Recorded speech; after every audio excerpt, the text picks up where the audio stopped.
দাদার স্বপ্ন আজকে পূরণ হলো। আর কে কে গেছিল দাদার স্বপ্ন পূরণ করতে, দেখতে থাকো আজকে ভিডিওটা।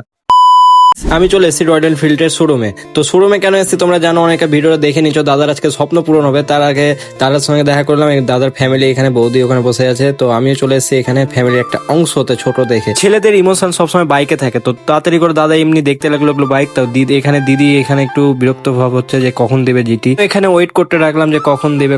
তো তার মধ্যে দেখো একজন চলে এসে, এর নাম আমাকে কমেন্টে করো গাইস, যারা যাচ্ছিল মালদাতে। তো দাদারা এখানে সবাই মিলে বসে আছে, আর দিদি বললো যে না আমি জিটিটা দেখবো একবার। তো দিদি দেখে নিল বাইকটা নিজেদের কেমন লাগছে। বাইকটা হেভি লাগছে, চুমু একটা বাইক।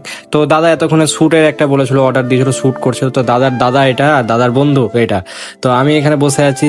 তো জিটি চলে আসলো এখানে, এখনই ওপেনিং হবে। অনেকক্ষণ ওয়েট করে দিল এই ভিডিওটা করতে গিয়ে। তো এটা হচ্ছে টেক 1, মানে টেকটা যখন নিচ্ছিল তখন হয়নি ভাই, এটা ভিডিওটা হয়নি ভালো করে। তো টেক 2 এ দেখো কত সুন্দর করে হয়েছে ভিডিওটা।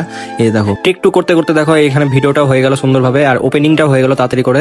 দাদার দেখো বাইকটা এত সুন্দর লাগছে, মানে দেখে এত সুন্দর লাগে। আর এখানে ওপেন হয়ে গেল, সবাই মিলে ক্লাব করতে লাগলো, আর সবাই ছিল ভিতরে, অনেকজন মিলে গেছিলাম আমরা। তো বাইকটা ভালো করে দেখলাম, দাদার একটা স্বপ্ন পূরণ হলো ছোট দেখে। আরো অনেকে, আমি চাইবো যে আরো দাদা এগিয়ে যাক, আরো গ্রো করুক। কে বলবো যে নিজের স্বপ্ন পূরণ করো একদম গাইজ, কোনো চিল করে একদম টাকা পয়সা চিন্তা করবে না, সেটা সরকার দিবে আমাদের।